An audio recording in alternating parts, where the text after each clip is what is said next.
Welcome to our channel. Today we how to enable linear automations for ticket triage speed. To begin, log into your ticket management system.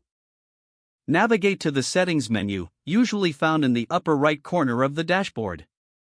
Look for the section labeled Automations or Workflows. Click on that section to open the automation settings. Now, find the option to create a new automation. Select Linear Automation from the available types of automation. You will see a prompt to name your automation. Choose a clear and descriptive name that reflects its purpose. Next, it's time to set the trigger for your automation. Identify the specific event that will activate your automation. This could be the creation of a new ticket or a ticket being updated. Once you've chosen the trigger, click on the Add Condition button.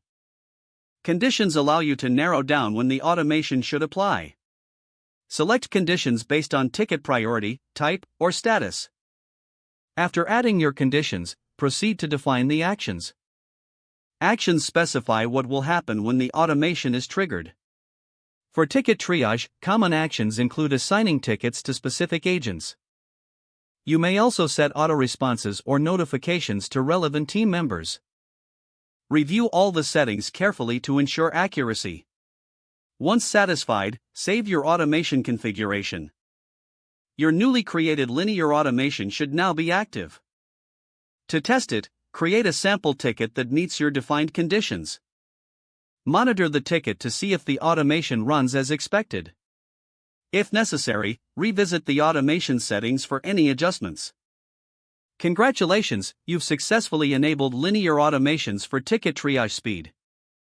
If the page does not load, refresh the browser or try again in a private or incognito window. Make sure you are using the correct email address, then retype it carefully to avoid small typos. If your password is not accepted, use the reset option and create a new strong password you can remember. Check your spam folder for verification or security emails, then complete any requested confirmation steps. Don't forget to like this video and subscribe to our channel for more step-by-step tech guides.